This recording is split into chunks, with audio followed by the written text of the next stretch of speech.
ഞാൻ ഹാജിമാരോട് ഹജ്ജുമ്മമാരോട് പ്രത്യേകം ഓർമ്മപ്പെടുത്തുന്ന കാര്യം, ഈ യാത്രയിൽ നിങ്ങളെല്ലാവരും കൂടെയുണ്ടാവണം. ഓരോ സ്ഥലത്ത് വെച്ചും എന്താണ് ചെയ്യുന്നത്, എങ്ങനെയാണ് ചെയ്യുന്നത്, എന്തൊക്കെയാണ് ശ്രദ്ധിക്കേണ്ട കാര്യങ്ങൾ ആ യാത്രയിൽ അപ്പപ്പോൾ നമ്മൾ വിശദീകരിക്കും.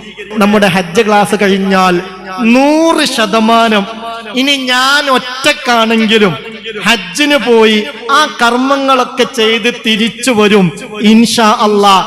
ആ ഒരു ഉറപ്പ്, ആത്മവിശ്വാസം നമുക്ക് ലഭിക്കണം. ആ നിലയിൽ നിങ്ങൾ എൻ്റെ കൂടെ വേണം. അള്ളാഹു തൗഫീക്ക് തരട്ടെ. പോവല്ലേ? അങ്ങനെ ഒരു ഒരുക്കം നടത്തി നമ്മളെല്ലാരും കൂടി പോവല്ലേ? ഹാജിമാരോട് മാത്രല്ല, നിങ്ങൾ യാത്ര അയക്കാനും ദുആയിൽ പങ്കെടുക്കാനൊക്കെ ഇവിടെ വന്നവരുണ്ടല്ലോ, നിങ്ങളോടൊക്കെ പറയാണ്, നിങ്ങൾക്ക് എല്ലാവർക്കും നമ്മളെ യാത്രയിൽ കൂടെ വരാം. എല്ലാവർക്കും ഇൻഷാ അല്ലാഹ് ഈ യാത്രയിൽ കൂടെ വരാം. വരും വർഷങ്ങളിൽ അല്ലാഹുവേ നമ്മുടെ ജസദോടുകൂടെ ആ പരിശുദ്ധമായ ഹറമുകളിലൊക്കെ എത്തി ചെയ്യേണ്ട അമലുകളൊക്കെ ചെയ്ത് ഒരു ഹാജിയായി, മബ്റൂറായ ഹജ്ജിന്റെ ഉടമയായി തിരിച്ചു വരാൻ അല്ലാഹു ഇത് കാരണമാക്കി തരട്ടെ. ആ നീയത്തോടെ പലഹാരം കൊണ്ടുവന്നവർ പലരുണ്ട്. അതേ ലക്ഷ്യം എന്താണെന്നറിയോ? സാമ്പത്തികമായിട്ടൊന്നുമില്ല, പക്ഷെ അള്ളാഹുവിന്റെ ഖജനാവ് വിശാലമല്ലേ. വരും വർഷങ്ങളിൽ ഹജ്ജിനുള്ള തൗഫീക്ക് കിട്ടണം, അതിനുവേണ്ടി ദുആ ചെയ്യണേ എന്ന് പറഞ്ഞേൽപ്പിച്ചവരുണ്ട്. മരണപ്പെട്ട മാതാപിതാക്കളുടെ പേരിൽ പലഹാരങ്ങൾ കൊണ്ടുവന്നവരുണ്ട്. ഈ സംരംഭത്തിലേക്ക് സഹായത്തിന്റെ കൈകൾ നീട്ടിയവരുണ്ട്. എല്ലാവർക്കും അള്ളാഹു എല്ലാവിധ റാഹത്തും നൽകട്ടെ. അപ്പൊ ഇൻഷാ അല്ലാഹ് ഇന്ന് ക്ലാസ് ആരംഭിച്ച് നാളെ അസറോടുകൂടെ നിഷ്കളങ്കമായ ഒരു തൗബയോടുകൂടെയായിരിക്കും നമ്മുടെ മജ്ലിസ് ആരംഭിക്കുന്നത്. ഹാജി തൗബ ചെയ്തിട്ടേ ഹജ്ജിന് പോകാവോ? അതിങ്ങനെ ഒരു മജ്ലിസിൽ നിന്നാകുമ്പോ വലിയ പ്രതീക്ഷയുണ്ട്, ആ തൗബ അല്ലാഹു സ്വീകരിക്കും. ഒപ്പം ഹാജിമാരുടെ കൂടെ ഇരുന്ന് എല്ലാവർക്കും നാളെ പൊട്ടിക്കരഞ്ഞ് തൗബ ചെയ്യാൻ അല്ലാഹു ഒരു അവസരം തരട്ടെ. അതൊക്കെ ആ പരിശുദ്ധമായ അറഫയിലെത്തി കണ്ണീരോടുകൂടെ റബ്ബിലേക്ക് കരങ്ങൾ ഉയർത്താനുള്ള ഒരു തൗഫീക്ക് കിട്ടാൻ അള്ളാഹു കാരണമാക്കി തരട്ടെ. ഏതായാലും നിങ്ങൾ ആലോചിക്കുക ഹാജിമാരെ, ഹജ്ജമ്മമാരെ, ജനകോടികളിൽ നിന്ന് അള്ളാഹു റബ്ബുൽ ഇസ്സത്ത് അവന്റെ അതിഥിയായി ഇക്കൊല്ലം നമ്മളെ തെരഞ്ഞെടുത്തില്ലേ? അല്ല, അതൊരു ചെറിയ സംഗതിയാണോ? ഇലാഹായ റബ്ബിന്റെ ഇബാദിൽ നിന്ന്, ജനകോടികളിൽ നിന്ന് ജല്ല ജലാലായ അല്ലാഹ് ഈ വർഷത്തെ ഹജ്ജിന് തെരഞ്ഞെടുത്തത് നമ്മളെയാണ്. അവന്റെ കഅബാലയത്തിലേക്ക് എത്തിക്കുന്നത് നമ്മളെയാണ്. അതിന് അല്ലാഹുവിനോട് നന്ദിയുള്ളവരായി നമ്മൾ മാറണം. കാരണം ഹാജി എന്നാൽ അൽ ഹുജ്ജാജു വൽ ഉമ്മാറു വഫ്തുല്ലാഹി അസ്സ വജല്ല ഇൻ സഅലൂഹു അത്വാഹും. ഒരാളെ അല്ലാഹു ഹജ്ജിനായിട്ട് അവസരം കൊടുത്ത് അനുഗ്രഹിച്ചാൽ, ഉംറയ്ക്ക് വേണ്ടി അല്ലാഹു തെരഞ്ഞെടുക്കുകയാണെങ്കിൽ അവൻ ഇലാഹായ റബ്ബിന്റെ സംഗമല്ലേ, അല്ലാഹുവിന്റെ ആളായി മാറിയില്ലേ? അവൻ അല്ലാഹു നൽകുന്ന പ്രത്യേകത എന്താ? ഇൻ സഅലൂഹു അത്വാഹും. എന്ത് റബ്ബിനോട് മനമുരുകി അവൻ ചോദിച്ചാലും അല്ലാഹു അത് നൽകിയിരിക്കും. അപ്പൊ കുറെ ഹാജിമാര് കൂടിയിട്ട് ദുആ ചെയ്യുമ്പോ വലിയ പ്രതീക്ഷയുണ്ട്. അള്ളാഹു തെരഞ്ഞെടുത്തവരെ ഈ മജ്ലിസിലുള്ള ഓരോ അമീനും പ്രധാനപ്പെട്ടതാ. പടച്ചോനെ നീ കബൂലാക്കണേ റബ്ബേ, അള്ളാഹുവെ നീ സ്വീകരിക്കണേ റബ്ബേ. ഹജ്ജിന് കിട്ടിയിട്ടുണ്ട്, പക്ഷേ കൈകാലിന്റെ വേദന കൊണ്ട് ആശങ്കയിലാണെന്ന് പറഞ്ഞവരെ കൂട്ടത്തിലുണ്ട്. രാവിലെ തന്നെ ഒരു കുടുംബം ഇവിടെ വന്നിട്ട് എന്നോട് പറഞ്ഞു, ഉസ്താദേ ഹജ്ജിന് കിട്ടിയിട്ടുണ്ട്, പക്ഷെ എന്താണെന്നറിയില്ല, ഈയിടെയായി വയറ്റിന് വല്ലാത്ത പ്രശ്നം. പച്ചവെള്ളം തട്ടിയാൽ പോലും പുകച്ചിലാണ്, പൊള്ളുന്നത് പോലെ അനുഭവപ്പെടുകയാണ്, പേടിയാവുന്നുണ്ട് എന്ന് പറഞ്ഞവർ യാ അല്ലാഹ് ഈ കൂട്ടത്തിലുണ്ട്. ഈ മജ്ലിസിന്റെ ബറക്കത്ത് കൊണ്ട് ശമനം നൽകണേ അല്ലാഹ്. ആ നിലയിൽ ഹജ്ജ് യാത്രയിൽ ഏതെല്ലാം തരത്തിലുള്ള ആശങ്കകൾ, പ്രയാസങ്ങൾ, ബുദ്ധിമുട്ടുകൾ, അസ്വസ്ഥതകൾ അനുഭവിക്കുന്നവർ ഈ കൂട്ടത്തിലുണ്ടോ? പടച്ചോനെ റബ്ബേ, അത് ആശങ്കപ്പെടുന്നവരുണ്ടോ? ഈ മജ്ലിസിന്റെ ബറക്കത്ത് കൊണ്ട് ഈ മുഅ്മിനീങ്ങൾ ചൊല്ലിത്തീർത്ത ഇന്നലെയും മിനിഞ്ഞാന്നും കഴിഞ്ഞ ആഴ്ചകളിലുമൊക്കെയായി ആയിരക്കണക്കിന് ലക്ഷക്കണക്കിന് ആയത്തുൽ കുർസിയാണ് മുഅ്മിനീങ്ങൾ ഓതി തീർത്തത്. ഈ മജ്ലിസിലെ ദുആക്ക് ഇജാബത്ത് കിട്ടാനായി അതിന്റെ ബറക്കത്ത് കൊണ്ട് അല്ലാഹുവേ ആഫിയത്ത് റാഹത്ത് നൽകണേ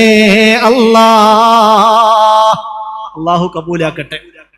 അപ്പൊ ഹജ്ജിന് വേണ്ടി അള്ളാഹു തിരഞ്ഞെടുത്താൽ ഇൻസഅലൂഹു അഅതാഹു, എന്ത് റബ്ബിനോട് ചോദിച്ചാലും അള്ളാഹു അത് കൊടുക്കും. വൈനിസ്തഗ്ഫറൂഹു ഗുഫിറ ലഹും, ശരിക്ക് പൊറുക്കലിനെ തേടിയാൽ അള്ളാഹു പുറത്തു കൊടുക്കും. ദുആ ചെയ്താൽ ഇജാബത്ത് ഉണ്ടാകും. അപ്പൊ അതുകൊണ്ട് അങ്ങനെ ഒരു പരിഗണന കിട്ടിയവരാണ് നമ്മൾ. അതിനനുസരിച്ച് നല്ല ബോധത്തോടെ സൂക്ഷ്മതയോടെ ആഫിയത്തോടെ ഈ കർമ്മത്തിന്റെ മഹത്വം ഉൾക്കൊണ്ടുകൊണ്ട് തന്നെ എല്ലാ സ്ഥലങ്ങളിൽ നിന്നും ചെയ്യേണ്ട കർമ്മങ്ങൾ ചെയ്ത് റാഹത്തായി തിരിച്ചു വരാൻ അള്ളാഹു തൗഫീക്ക് നൽകട്ടെ. എല്ലാവരും ആമീൻ പറയും. അള്ളാഹു തൗഫീക്ക് നൽകട്ടെ. അപ്പൊ മുഅ്മിനെ ഈ യാത്ര അള്ളാഹുവിലേക്ക് ലയിച്ചു ചേരുന്നൊരു യാത്രയാവണം. ആശങ്ക വേണ്ട. എന്തിനാണ് ആശങ്ക? ഏറി വന്ന എന്താണ്ടാവുക? ഏറി വന്നാൽ ഈ ഹജ്ജിന് നമ്മൾ പോയിട്ട് സംഭവിക്കുന്നതിന്റെ പരമാവധി മരണല്ലേ ഉണ്ടാവുക. നിങ്ങൾ ഉറപ്പിക്കണം, ആയിക്കോട്ടെ റബ്ബേ, മരിക്കുകയാണെങ്കിൽ മരിച്ചോട്ടെ, ഒരു പ്രശ്നമില്ല. എന്തേ കാര്യം? ഒരാൾ ഹജ്ജിനോ ഉംറക്കോ വീട്ടിൽ നിന്നിറങ്ങി അങ്ങനെ കർമ്മങ്ങൾ കഴിഞ്ഞ് തിരിച്ച് വീട്ടിലേക്ക് കയറുന്നതിനിടയിൽ അയാൾ മരണപ്പെട്ട് കഴിഞ്ഞാൽ ഹബീബായ നബി തങ്ങൾ പറഞ്ഞതെന്താ? മൻ മാത, ഹബീബ് പറയുന്നുണ്ട്, മൻ ഖറജ മിൻ ബൈതിഹി ഹാജൻ ഔ മുഅ്തമിറാ. ഒരാൾ വീട്ടിൽ നിന്നിറങ്ങി എന്തിന്? ഹജ്ജ് ചെയ്യണം, അതിനു വേണ്ടി, അല്ലെങ്കിൽ ഉംറ ചെയ്യണം, അതിനു വേണ്ടി. പക്ഷേ സഹോദര സഹോദരി, അയാൾ ആ വീട്ടിൽ നിന്ന് പുറപ്പെട്ടു. തിരിച്ചെത്തുന്നതിന് മുമ്പ് അയാൾ മരണപ്പെട്ട് കഴിഞ്ഞാൽ അജ്റല്ലാഹു ലഹു അജ്റൽ ഹാജിൽ മുഅ്തമിരി ഇലാ യൗമിൽ ഖിയാമ. നിങ്ങൾ ഇതിന്റെ പ്രതിഫലം ശ്രദ്ധിച്ചു കേൾക്കണം. ഇത് കേവലം കാതുകൊണ്ട് മാത്രം കേട്ടാ പോരാ, കൽബ് കൊണ്ടും കേൾക്കണം. നമ്മളെ ഹജ്ജിന് പോവാൻ സാധേ 1-ാം തീയതി പോണത്, 2-ാം തീയതി പോകുന്നത്, 3-ാം തീയതി പോകുന്നത്, നെടുമ്പാശ്ശേരിന്നാ പോകുന്നത് എന്നൊക്കെ പറഞ്ഞില്ലേ? എവിടെന്നോ ആവട്ടെ, വീട്ടിൽ നിന്നിറങ്ങി തിരിച്ച് വീട്ടിലേക്ക് എത്തുന്നതിന് മുമ്പ് നിങ്ങൾ മരണപ്പെട്ടാൽ അജ്റല്ലാഹു ലഹു അജ്റൽ ഹാജിൽ മുഅ്തമിരി ഇലാ യൗമിൽ ഖിയാമ. അല്ലാഹുവേ, നിന്റെ കൂലി മനസ്സിലാക്കിയാൽ ആ തൗഫീക്കിന് വേണ്ടി ദുആ ചെയ്തു പോകും. ഖിയാമന്നാൾ വരെ ഖിയാമന്നാൾ വരെ ഹജ്ജ് ചെയ്തുകൊണ്ടിരുന്നാൽ, ഉംറ നിർവഹിച്ചു കൊണ്ടിരുന്നാൽ അതിന് ലഭ്യമാകുന്ന പ്രതിഫലം എത്രയാണോ ആ പ്രതിഫലമാണ് പടച്ച റബ്ബ് അയാൾക്ക് നൽകുന്നത്. ഖാല റസൂലുള്ളാഹി സ്വല്ലല്ലാഹു അലൈഹി വസല്ലം. മറ്റൊരു വ്യാഖ്യാനം, ഖിയാമന്നാൾ വരെ എത്ര ആളുകൾ ഹജ്ജ് ചെയ്യുന്നുവോ, എത്ര ആളുകൾ ഉംറ ചെയ്യുന്നുവോ അവർക്കുള്ള പ്രതിഫലമാണ് ഈ യാത്രയിൽ മരണപ്പെട്ടാൽ. പിന്നെ എന്തിനാണ് സഹോദര ആശങ്ക? പിന്നെ എന്തിനാണ് സഹോദരി ആശങ്ക? അഥവാ റബ്ബിന്റെ ഖള അങ്ങനെയാണെങ്കിൽ അങ്ങനെ ഹൈക്കോട്ടെ എന്ന് മനസ്സിൽ തീരുമാനിച്ച് അള്ളാഹുവിലേക്ക് ലയിച്ചു ചേരണം. പടച്ചോൻ തൗഫീക്ക് തരട്ടെ. പഴയ കാലത്തൊക്കെ കപ്പലിലൊക്കെ അങ്ങനെ ഹജ്ജിനൊക്കെ പോകുമ്പോ കഫംപുട വരെ തയ്യാറാക്കി വെക്കാറുണ്ടായിരുന്നു എന്ന് കേട്ടു. അതൊരു ഒരുങ്ങലാണ്. ഏതായാലും പടച്ചോനെ ചെറിയ സംഗതിയല്ല, വലിയ സംഗതിയാണ്. അപ്പൊ എന്തായാലും ശരിക്ക് കാര്യങ്ങൾ നമ്മൾ പഠിച്ചു വെക്കണം. നിസ്കാരം കുട്ടിക്കാലം മുതലേ നമ്മൾ കണ്ടു ശീലിച്ചതാ. അതുകൊണ്ട് അതുമായി ബന്ധപ്പെട്ട കാര്യം പെട്ടെന്ന് കൽബിലേക്ക് കയറും. നോമ്പ് ചെറുപ്പം മുതലേ നമ്മൾ കണ്ടു ശീലിച്ചതാണ്. അത് നമുക്ക് കൃത്യമായി ഉൾക്കൊള്ളാൻ കഴിയും. ഹജ്ജ് ഉംറ എന്നൊക്കെ പറഞ്ഞാൽ ഏകദേശം ആളുകൾക്കും ആയുസ്സിൽ ഒരിക്കൽ മാത്രം ചാൻസ് കിട്ടുന്ന ഒരു കർമ്മാണ്. അതിൽ ശ്രദ്ധിക്കേണ്ട കൊടുക്കുന്നുണ്ടോ? ഇമാം നവവി തങ്ങൾ ഇലാഹിൽ രേഖപ്പെടുത്തുന്നുണ്ട്, ഹജ്ജിനും ഉംറക്കൊക്കെ പോകുന്ന ആൾ ആദ്യമായി ശ്രദ്ധിക്കേണ്ടത് അതേക്കുറിച്ച് നന്നായി പഠിക്കലാണ്. എന്തുകൊണ്ട്? പഠിക്കാതെ പോയാൽ ഇൽമില്ലാതെ അമല് സഹിഹാകൂല. വമയ്യകും ബിഗൈരി ഇൽമി യഅമലു അഅ്മാലുഹു മർദൂദത്തുൻ ലാ തുഖ്ബലു. ഇൽമില്ലാതെയാണ് ഒരാൾ അമൽ ചെയ്യുന്നതെങ്കിൽ അമൽ തള്ളപ്പെടുന്നതാണ്, സ്വീകരിക്കാതെ വരും. അപ്പൊ അറിവില്ലായ്മ കൊണ്ട് നമ്മുടെ അമൽ നഷ്ടപ്പെട്ടു പോകരുത്. അള്ളാഹു നമ്മളെല്ലാരെയും കാത്തുരക്ഷിക്കട്ടെ. ഏതായാലും അൽഹംദുലില്ലാ, പടച്ചവന്റെ സഹായം കൊണ്ട് ഈ വർഷം അള്ളാഹു അവന്റെ അതിഥിയായി നമ്മളെ തെരഞ്ഞെടുത്തു. ഇനി നമ്മൾ ശ്രദ്ധിക്കേണ്ട കാര്യങ്ങൾ എന്താണ്? നമുക്ക് ആ ഹജ്ജിന് വേണ്ട ഒരുക്കങ്ങളൊന്ന് നടത്താം. ശാരീരികമായുള്ള ഒരുക്കങ്ങളുമുണ്ട്, മാനസികമായ ഒരുക്കങ്ങളുമുണ്ട്. നിങ്ങളെന്റെ കൂടല്ലേ? സംഗതി നിങ്ങളൊക്കെ വലിയ വലിയ ആൾക്കാരാണ്, വലിയ സമ്പാദ്യം, വലിയ ജോലിയും വലിയ അംഗീകാരമൊക്കെ ഉള്ള ആളാണ്. പക്ഷേ ഈ ഹജ്ജ് ക്ലാസ്സിൽ അത് കഴിയുന്നത് വരെ നിങ്ങൾ വിദ്യാർത്ഥികളും ഞാൻ ഉസ്താദുമായിട്ട് നിൽക്കണം. എന്നാലേ ഇപ്പൊ സംഗതി. അതിന് ബുദ്ധിമുട്ടുണ്ടോ? അല്ല, എന്തെങ്കിലുമൊക്കെ ഒന്ന് ചോദിച്ചാൽ പറയാൻ പ്രയാസമുണ്ടോ? ഒന്ന് പറയും മനുഷ്യന്മാരെ. അപ്പോ സാധാരണ ഒരു വയല് പോലെ പറഞ്ഞു പോയാ പോരാ, നമ്മളെല്ലാരും കൂടിയാണ് പോകുന്നത്. അപ്പൊ സ്വാഭാവികമായും എന്തെങ്കിലുമൊക്കെ സംശയം ഉണ്ടെങ്കിൽ അത് തീർത്തുകൊണ്ട് പോകണം. ഇനി അത് നേരെ ചോദിക്കാൻ ബുദ്ധിമുട്ടുണ്ടെങ്കിൽ ആണുങ്ങളുടെ ഭാഗത്തും പെണ്ണുങ്ങളുടെ ഭാഗത്തൊക്കെ 2 ബോക്സ് നമ്മൾ വെച്ചിട്ടുണ്ട്. ഇതുമായി ബന്ധപ്പെട്ട സംശയങ്ങൾ എഴുതിയിടാനുള്ള അവസരമുണ്ട്. അതൊക്കെ തീർത്ത് അള്ളാഹു സ്വീകരിക്കുന്ന നിലക്ക് ഹജ്ജും ഉംറയും സിയാറത്തും ചെയ്ത് നമുക്ക് തിരിച്ചു വരണം. അതിന് പോകാനുള്ള ഒരുക്കാണ് നമ്മൾ നടത്തുന്നത്. മാനസികമായി ആദ്യം ചെയ്യേണ്ട സംഗതി എന്താണെന്നറിയോ? ഞാൻ ഈ ചെയ്യുന്ന കർമ്മം അതെന്റെ റബ്ബിന്റെ പൊരുത്തത്തിന് വേണ്ടിയാണ്, ആ പൊരുത്തത്തിന്റെ സമ്മാനമായ സ്വർഗത്തിന് വേണ്ടിയാണ്. ആ ഒരു നിയ്യത്ത് നിർബന്ധമായും ഉണ്ടായിരിക്കണം. അല്ലാത്ത ഒരു ലക്ഷ്യം റബ്ബേ ഈ ഹജ്ജിന്റെ പിന്നിൽ എനിക്കില്ല. വഅത്തിമ്മുൽ ഹജ്ജ വൽ ഉംറത ലില്ലാഹ്. ഇലാഹായ റബ്ബവന്റെ വിശുദ്ധ ഖുർആനിൽ സഹോദരാ സഹോദരി ഹജ്ജിന്റെ കാര്യത്തിൽ പ്രത്യേകിച്ച് നമ്മോട് പറഞ്ഞതെന്താ? വഅത്തിമ്മുൽ ഹജ്ജ വൽ ഉംറത ലില്ലാഹ്. അല്ലാഹ്ക്ക് വേണ്ടിയാവണം നിങ്ങളുടെ ഹജ്ജും ഉംറയും നിങ്ങൾ ചെയ്യുന്നത്, കർമ്മങ്ങൾ പൂർത്തീകരിക്കുന്നത്. അല്ലാഹു നമ്മുടെ നിയ്യത്ത് നന്നാക്കി തരട്ടെ, ലക്ഷ്യം നന്നാക്കി തരട്ടെ. ഇത്രയായിട്ട് ഹജ്ജിന് പോയിട്ടില്ല, നിങ്ങൾ ഇതുവരെ ഹജ്ജ് ചെയ്തില്ലേന്ന് ആളുകൾ ചോദിക്കുമ്പോൾ ഒരു അസ്വസ്ഥത. ജ്യേഷ്ഠൻ കഴിഞ്ഞൊല്ലം പോയി, മൂത്തച്ഛൻ കഴിഞ്ഞൊല്ലം പോയി, ഇളച്ചി കഴിഞ്ഞൊല്ലം പോയി, നാത്തൂന് കഴിഞ്ഞൊല്ലം പോയി, നിങ്ങൾ ഇതുവരെ പോയില്ലേന്ന് ആളുകൾ ചോദിക്കുമ്പോൾ ഒരസ്വസ്ഥത. അപ്പൊന്ന് പോയേ പറ്റൂ. ആളുകളുടെ ചോദ്യത്തിന്റെ അസ്വസ്ഥത തീർക്കലാണ് സഹോദരാ സഹോദരി ഹജ്ജിന്റെ ലക്ഷ്യമെങ്കിൽ അത് മബ്റൂറല്ല. ഹജ്ജ് മബ്റൂറാവുക എന്നതിന് 10ഓളം വ്യാഖ്യാനം മുത്തുനബി പറഞ്ഞു തന്നതാണ്. അതിൽ ഒരു വ്യാഖ്യാനം ഇങ്ങനെയാണ്: ലാ സുംഅത വലാ റിയാഅ ഫീ. ഒരു നിലക്കും പേര്, പെരുമ, പ്രശസ്തി, ഹാജിയാർ എന്നുള്ള വിളി അത് കിട്ടണം, ഇങ്ങനെയുള്ള ഒരു താല്പര്യവും ഇല്ലാത്ത ഹജ്ജ് എന്നാണ്. ഹജ്ജ് മബ്റൂറാവുക എന്ന് പറഞ്ഞതിന്റെ പല വ്യാഖ്യാനങ്ങളിൽ ഒരു വ്യാഖ്യാനം അള്ളാഹു നമ്മുടെ ഹജ്ജ് ആ നിലയിൽ മബ്റൂറാക്കി തരട്ടെ. ആമീൻ പറയും. നിയ്യത്ത് അല്ലാഹു നന്നാക്കട്ടെ. ഇതൊക്കെ എങ്ങനെ പറയുന്നതിനെന്നറിയോ? ശൈത്താൻ വലിയ കളി കളിക്കും. ശൈത്താൻ അതിലൊക്കെ വസ്വാസ് ഉണ്ടാക്കും, താല്പര്യങ്ങൾ ഹൃദയത്തിൽ കടത്തിക്കൂട്ടും. അള്ളാഹുവേ, നിന്റെ പൊരുത്തമല്ലാത്തൊരു ലക്ഷ്യവും ഞങ്ങളുടെ ഒരു അമലിന്റെ പിന്നിലും നീ വരുത്തരുതേ അല്ലാ. അതിപ്പോ ഈ ഒരു ഹജ്ജ് ക്ലാസ് ആണെങ്കിൽ പോലും ഞങ്ങൾ വലിയ ഹജ്ജ് ക്ലാസ് സംഘടിപ്പിക്കുന്ന ആളുകളാണ്. ആ ഒരു പേരിനും പെരുമക്കുമാണെങ്കിൽ പടച്ചോന്റെ റബ്ബിന്റെ അടുക്കൽ ഇതുകൊണ്ടൊന്നും കിട്ടൂലല്ലോ. അള്ളാഹു പൂർണ്ണമായ ഇഖ്ലാസ് നമുക്കെല്ലാവർക്കും നൽകട്ടെ. അപ്പൊ ആ ഒരു നിയ്യത്ത് എല്ലാരും കറക്റ്റ് ആക്കിയില്ലേ? അടുത്തയിലേക്ക് പോണെങ്കിൽ ഇതാദ്യം ശരിയാവണം. അതുകൊണ്ടാ ചോദിക്കുന്നത്. എല്ലാരും ഈ ഒരു ഹജ്ജിന്റെ ലക്ഷ്യം എന്റെ റബ്ബും ഞാനുമായുള്ള ബന്ധം രൂഢമൂലമാകണം.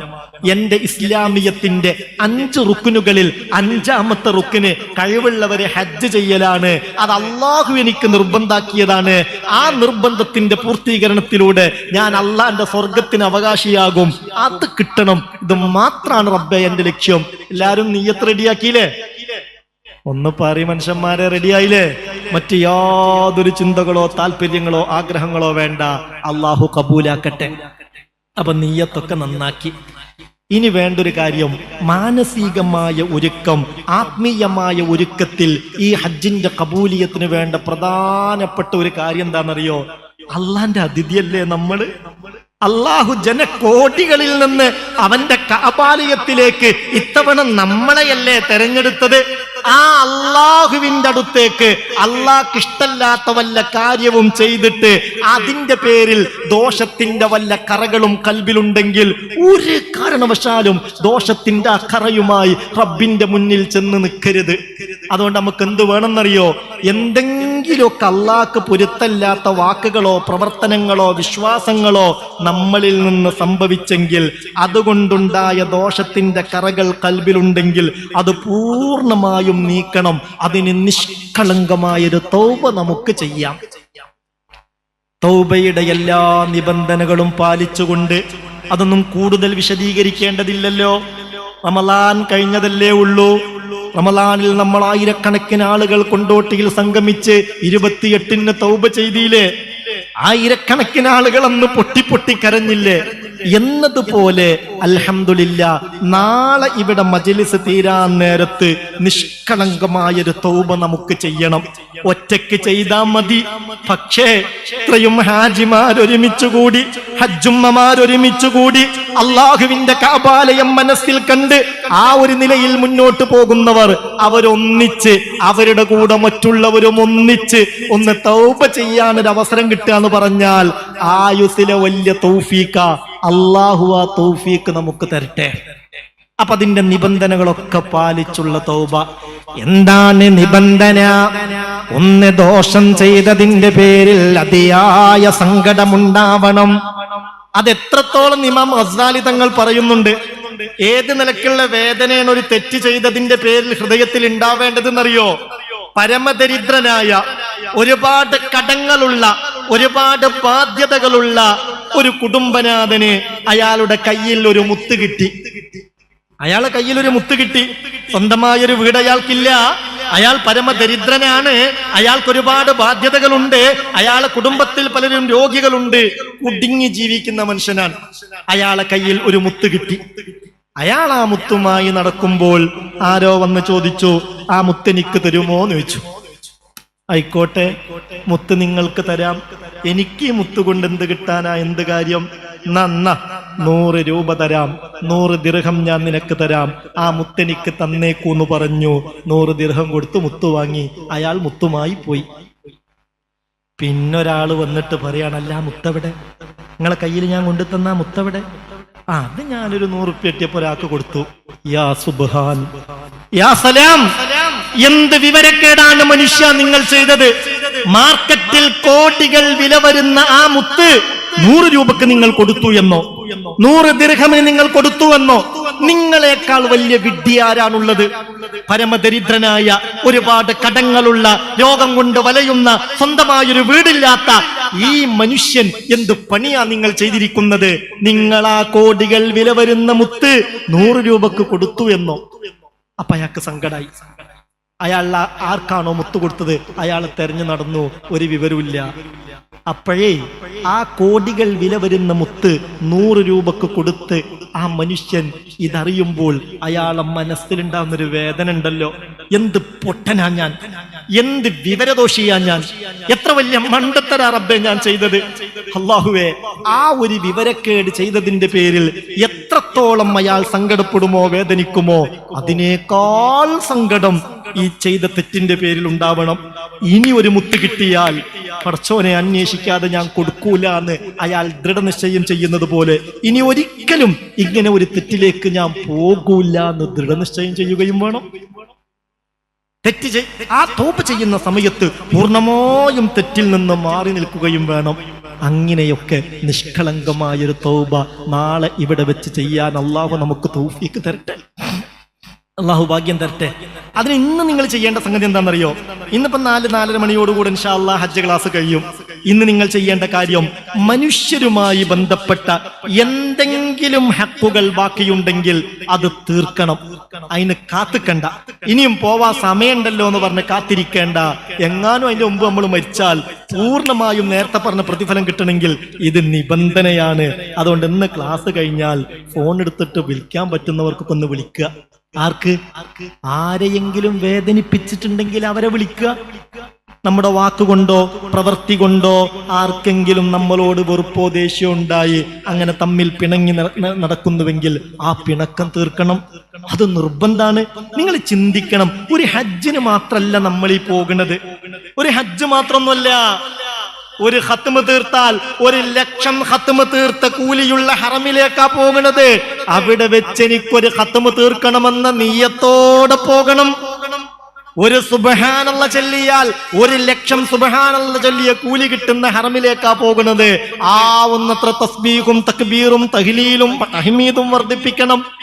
1 രൂപ ദാനം ചെയ്താൽ 1,00,000 രൂപ ദാനം ചെയ്ത കൂലിയുള്ള ഹറമിലേക്കാ പോകുന്നത്. എന്തെങ്കിലുമൊക്കെ അവിടെ നിന്ന് അർഹരിലേക്ക് കൊടുക്കണം എന്ന നിയ്യത്തുണ്ടാവണം. അതിനുവേണ്ടി പരിശ്രമിക്കണം.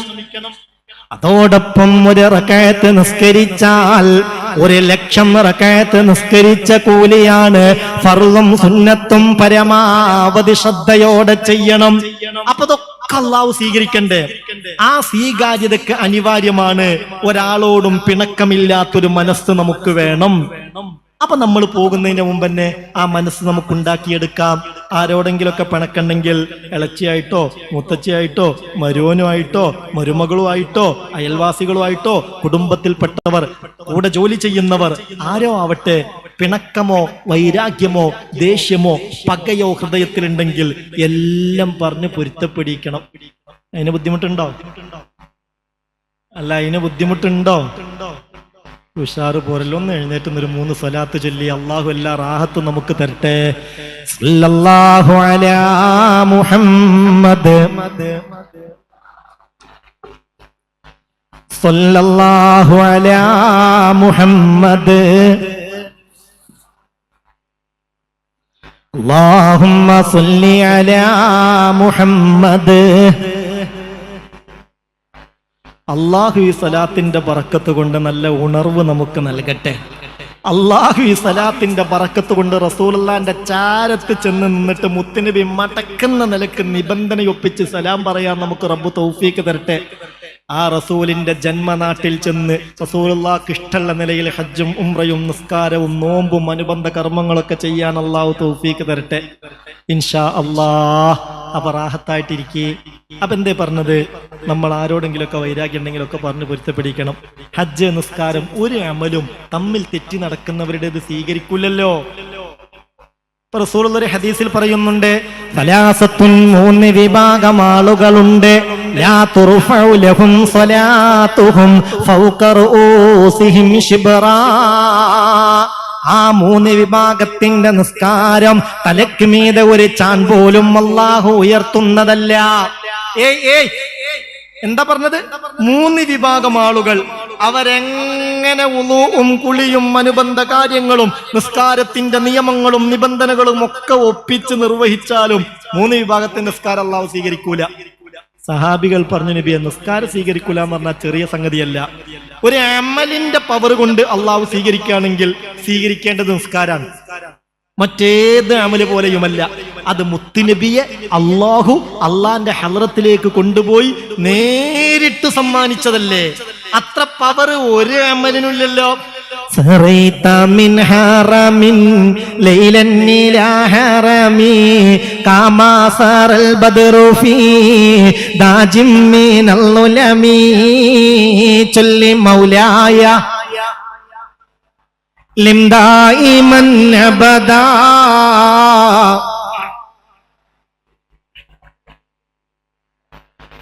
وبت ترقى إلى أن نلت منزلة من قاب قوسين لم تدرك ولم ترمي مولاي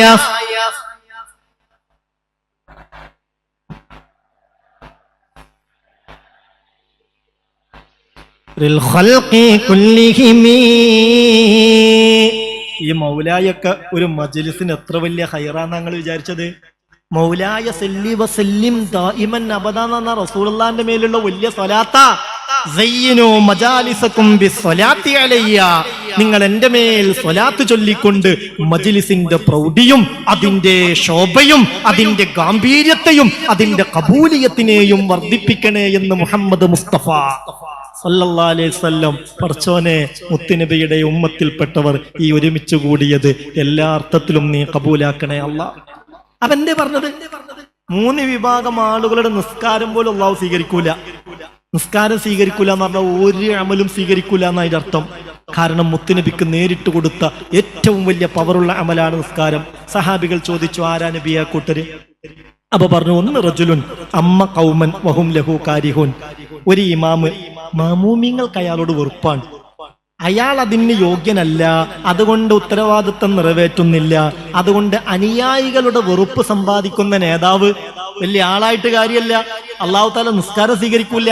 പിന്നെയോ വംറഅത്തുൻ ബാതത് വസൗജുഹാ അലൈഹാ സാഹിത്തുൻ, കൃത്യമായ കാരണമില്ലാതെ ഭർത്താവിന്റെ വെറുപ്പ് സമ്പാദിച്ച് കഴിയുന്ന പെണ്ണ്, എന്തോ തെറ്റിദ്ധാരണയുടെ പേരിൽ, അല്ലേ അവൾ പറഞ്ഞ എന്തോ വാങ്ങിക്കൊടുക്കാത്തതിന്റെ പേരിൽ ഭർത്താവിനോട് ശണ്ട കൂടി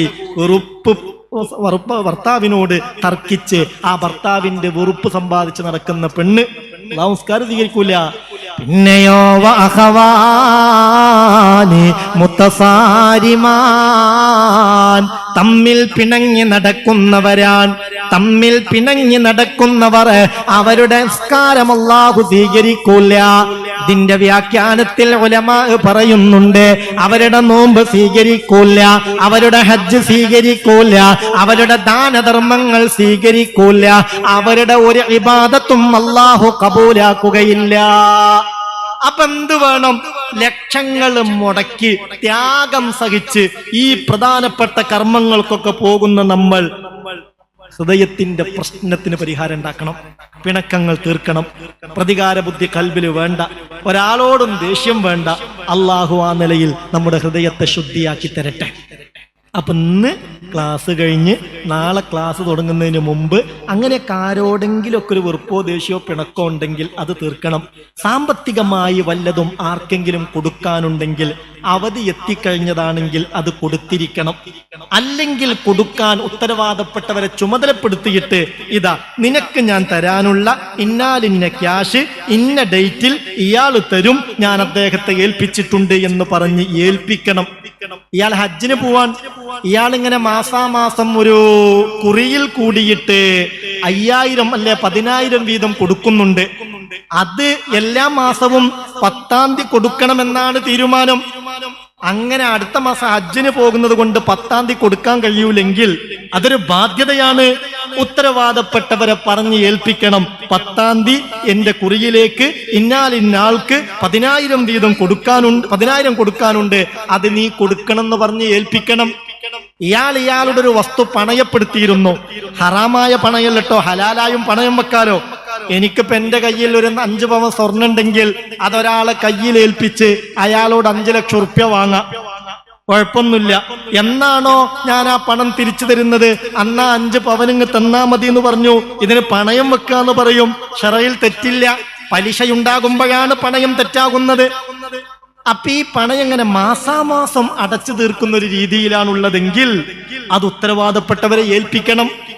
ഇനി ഒരാൾക്കൊരു 5 ലക്ഷം റുപ്യ കടണ്ട്, പക്ഷെ അയാൾക്ക് 5 ഏക്കർ നല്ല ഭൂമി വിൽക്കാനുണ്ട്, പെട്ടെന്ന് വിൽപ്പന നടക്കുന്നില്ല എങ്കിൽ ഇയാളെ കണ്ടിട്ട് പറയണം, 5 ഏക്കർ ഭൂമി എനിക്ക് വിൽക്കാനുണ്ട്, നിങ്ങളുടെ ആ ക്യാഷ് തീർച്ചയായും ഞാൻ തരും, എനിക്ക് വല്ലതും സംഭവിച്ചാൽ അത് തരാൻ ഇന്നാലിന്നാളെ ഞാൻ ചുമതലപ്പെടുത്തി. അപ്പൊ സാമ്പത്തികമായ ഇടപാടും കറക്റ്റ് ആക്കണം. ഒപ്പം നിബന്ധനയിൽപ്പെട്ടതാണ് ഈ ഹജ്ജ് ചെയ്യാൻ നമ്മൾ ഉപയോഗിക്കുന്ന പണങ്ങളെ കൂട്ടത്തിൽ ഏറ്റവും നല്ല പണമാകണം. പല നിലക്കുള്ള വരുമാനങ്ങളുമുണ്ട്. ചിലതിന്റെ കാര്യത്തിലൊക്കെ ചെറിയൊരു ആശങ്ക നമുക്കുണ്ടെങ്കിൽ 100% ഹലാലെന്ന് ബോധ്യമുള്ള പണമാണ് അതിലേക്ക് നമ്മൾ നീക്കിവെക്കേണ്ടത്. ഏതായാലും ആ കാര്യങ്ങളൊക്കെ ശ്രദ്ധിക്കണം. ഒരു മുന്നൊരുക്കം എന്ന നിലയിൽ ഇതൊക്കെ ശ്രദ്ധിക്കുമ്പോഴാണ് ഹജ്ജ് മബ്റൂറാകുന്നത്. അല്ലാഹു തൗഫീഖ് തരട്ടെ. അപ്പൊ ഇന്ന് ക്ലാസ് കഴിഞ്ഞാൽ ആ കാര്യത്തിലൊക്കെ ഒന്ന് ശ്രദ്ധിക്കുക, പറ്റാവുന്നവരോടൊക്കെ വിളിച്ച് പറയുക, പൊരുത്തപ്പെടിക്കേണ്ടവരൊക്കെ പൊരുത്തപ്പെടിക്കുക. അപ്പോഴാണ് നാളത്തെ ഇവിടത്തെ തൗബ സമ്പൂർണ്ണമാവുള്ളൂ. അതുകൊണ്ടാണ് പറയുന്നത് ഇന്ന് തന്നെ ചെയ്യണമെന്ന് പറയാനുള്ള കാരണം, നാളത്തെ നമ്മുടെ തൗബ ഇവിടെ സമ്പൂർണമായി കിട്ടണം. അള്ളാഹു തൗഫീക്ക് തരട്ടെ. എല്ലാവരും ഒന്ന് ആമീൻ പറയും. അള്ളാഹു തൗഫീക്ക് തരട്ടെ. തങ്ങൾ ഉസ്താദ് പറഞ്ഞങ്ങൾ കേട്ടില്ലേ, ഈ ഒരു മജ്‌ലിസിലൊക്കെ ദുആക്ക് ഇജാബത്തുണ്ട് എന്നുള്ള കാര്യത്തിൽ സംശയമില്ല. അതിമുബാറക്കായ ഒരു സ്ഥാപനത്തിന്റെ മുറ്റത്ത് അള്ളാഹുവിന്റെ അതിഥികളുടെ കൂടെ പടച്ചോനെ ലക്ഷക്കണക്കിന് ആയത്തുൽ കുർസിയാണ് ഈ മുഅ്മിനീങ്ങൾ എല്ലാവരും ചേർന്ന് ഓതി തീർത്തത്. പിന്നെ ഓൺലൈനായി ഈ പരിപാടിയിൽ സംബന്ധിച്ചു കൊണ്ടിരിക്കുന്നവർ പലരുമുണ്ടല്ലോ. എല്ലാവർക്കും അള്ളാഹു അർഹമായ പ്രതിഫലം നൽകട്ടെ. എല്ലാവരുടെയും പ്രയാസങ്ങൾ അള്ളാഹു പരിഹരിക്കട്ടെ. ഈ വർഷം പോകാൻ കഴിയാത്തവർക്ക് അള്ളാഹുവെ ഒരു ബുദ്ധിമുട്ടുമില്ലാതെ വരും വർഷങ്ങളിൽ അവിടെ എത്തിപ്പെടാനുള്ള മഹാഭാഗ്യം നീ നൽകണേ പടച്ചോനെ. അപ്പൊ തൗബ കഴിഞ്ഞിട്ടോ, ഇൻഷാ അല്ലാഹ് നാളത്തോടുകൂടെ തൗബ നമ്മൾ ചെയ്യും. ഇനി എന്ത് വേണമെന്നറിയോ? യാത്ര പറയണം എല്ലാവരോടും. പടച്ചോൻ എന്നോട് പറഞ്ഞില്ലല്ലോ ഹജ്ജിന് പോകുമ്പോ, ഓളിനോട് പറഞ്ഞില്ലല്ലോ എന്ന് ഒരു സങ്കടം ഉണ്ടാവാൻ സാധ്യതയുള്ളവരോടൊക്കെ പ്രത്യേകം പറയണം. മുമ്പൊരാൾ ഉംറക്ക് പോയി, അയാൾ ഉംറക്ക് പോയി മരണപ്പെട്ടു. അപ്പൊ അദ്ദേഹത്തിന്റെ അളിയൻ എന്നോട് വന്നിട്ട് പറഞ്ഞു, ഉസ്താദേ എൻ്റെ അളിയനാണ് ഉംറക്ക് പോയി മരണപ്പെട്ടത്, ഞാൻ അറിഞ്ഞില്ല ഓൻ പോയത്. എന്നോടൊക്കെ ഒരു വാക്കോൻ പറയണമായിരുന്നു. ചിലപ്പിനെ കുറിച്ച് പൈസ തരാണ്ട്, അതുകൊണ്ടായിരിക്കും 70,000 റുപ്യ ഓനിക്ക് തരാണ്ട്. അതെന്നോ തരാനുള്ളതാ. തരാന്ന് പറയും. പിന്നെയാണ് ഉംറക്ക് പോയിട്ട് മരിച്ച വിവരം അറിയണത്. എന്തുംറയാണ് റബ്ബേ അതൊക്കെ. അള്ളാഹുവേ പടച്ചോൻ കാക്കട്ടെ. അതിലർത്ഥമില്ലല്ലോ. അപ്പൊ ചുരുക്കത്തിൽ പലരും ഇങ്ങനെ നമ്മൾ ഹജ്ജിന് പോയിട്ടുണ്ട്, ഉംറക്ക് പോയിട്ടുണ്ട് എന്നറിയുമ്പോ എന്നോടൊരു വാക്ക് പറഞ്ഞില്ലല്ലോ. ഒരു വാക്ക് പറഞ്ഞിരുന്നെങ്കിൽ ദുആക്ക് ഇജാബത്തുള്ള എത്രയെത്ര കേന്ദ്രങ്ങളിലേക്കാണ് അവർ പോകുന്നത്. ഇനിയും ദുആയിൽ ഉൾപ്പെടുത്തണട്ടോന്ന് ഒരു വാക്ക് എനിക്ക് പറയാമായിരുന്നു എന്ന ഒരു സങ്കടം അവരുടെ കൽബിലുണ്ടായാൽ അതൊരു വിഷമാണ്. അതുകൊണ്ട് ഉമ്മ, ബാപ്പ, സഹോദരി, സഹോദരന്മാർ, അവരുടെ കുടുംബത്തിൽപ്പെട്ടവര്, നമ്മളുമായി ബന്ധമുള്ളവര്, അവരോടൊക്കെ യാത്ര പറയുകയും കൂടെ ഈ ചാൻസ് ഉപയോഗപ്പെടുത്തിയിട്ട് എന്തെങ്കിലുമൊക്കെ അനിഷ്ടകരമായ വാക്കോ പ്രവൃത്തിയോ എന്നിൽ നിന്ന് ആയുസ്സിൽ പറ്റിപ്പോയിട്ടുണ്ടെങ്കിൽ അതൊക്കെ ഒന്നുണ്ട് മാപ്പാക്കി തരണ്ടോന്നൊരു വാക്ക് പറയണം. അതിന്റെ ലാഭം എന്താണെന്നറിയാം? ഇതൊരു ചാൻസാണ്. നമ്മളെപ്പോഴും മരിച്ചു പോവാലോ. പക്ഷെ എപ്പോഴും മരിക്കുമെന്ന് കരുതി കാണുന്നവരോടൊക്കെ എന്തെങ്കിലും എൻ്റെ അടുത്ത് അബദ്ധം പറ്റിപ്പോയിട്ടുണ്ടെങ്കിൽ പൊരുത്തപ്പെട്ടു തരണേ എന്ന് നമ്മൾ പറയാറുണ്ടോ? പറയൂല. അപ്പോൾ ഇതൊരു ചാൻസാണ്, എല്ലാരോടും പൊരുത്തപ്പെടിക്കാൻ പറ്റിയൊരു ചാൻസ്. നമ്മുടെ ഹജ്ജ് മബ്റൂറാകണമെങ്കിൽ ആ നിലയിൽ എല്ലാവരുടെയും പൊരുത്തത്തോടുകൂടെയുള്ള ഹജ്ജാവണം. അള്ളാഹു തൗഫീക്ക് തരട്ടെ. ഇതുവരെ ഞാൻ പറഞ്ഞ മനസ്സിലായോ? സ്പീഡ് കൂടിയോ? നിങ്ങളാണ് പറയേണ്ടത്. സ്പീഡ് കൂടിയോ? അള്ളാഹു കാര്യങ്ങൾ മനസ്സിലാക്കാൻ തൗഫീക്ക് തരട്ടെ. അപ്പൊ എല്ലാരോടും യാത്രയൊക്കെ പറഞ്ഞു. അൽഹംദുലില്ലാഹ് നമ്മൾ ഹജ്ജിനുള്ള ഒരുക്കങ്ങൾ പൂർത്തിയാക്കി. ഇനി നമ്മൾ ഇറങ്ങാൻ നിൽക്കുകയാണ്. ഇൻഷാ അല്ലാഹ് ഭക്ഷണമൊക്കെ റെഡിയായി കഴിഞ്ഞാൽ ഇവിടെ വിവരമറിയിക്കും. അപ്പം അതിനനുസരിച്ച് നിങ്ങളോട് പറയും. 1 മണിക്കൂർ സമയം നിസ്കാരത്തിനും ഭക്ഷണത്തിനും വേണ്ടി നമുക്ക് അനുവദിക്കും. പെട്ടെന്ന് ആ കാര്യങ്ങൾ കഴിഞ്ഞ് ഒരു 3/4 മണിക്കൂർ കൊണ്ട് തന്നെ ശ്രമിക്കുക. 1 മണിക്കൂർ നമുക്ക് പരമാവധി കിട്ടും. അത് കഴിഞ്ഞ് ക്ലാസ് നമ്മൾ തുടങ്ങും. അത് നിങ്ങളെ അറിയിക്കുന്നതിനനുസരിച്ച് പരമാവധി സഹകരിച്ച് അച്ചടക്കത്തോടുകൂടി ആ കാര്യങ്ങളൊക്കെ ചെയ്യണം. അള്ളാഹു എല്ലാം നമുക്ക് റാഹത്താക്കി തരട്ടെ. അപ്പം നമുക്ക് പോകണമെങ്കിൽ 40 ദിവസം നമ്മളെ യാത്ര ഏകദേശം ഉണ്ടാവും. അപ്പൊ അതുകൊണ്ട് ആ ഘട്ടങ്ങളിലൊക്കെ നമുക്ക് മാറേണ്ട വസ്ത്രങ്ങൾ, ഉപയോഗിക്കേണ്ട മരുന്നുകൾ, ആവശ്യമായ സാധന സാമഗ്രികൾ അതൊക്കെ ഇടാനായി ഒരു വലിയ ബാഗ് നമുക്ക് വേണം.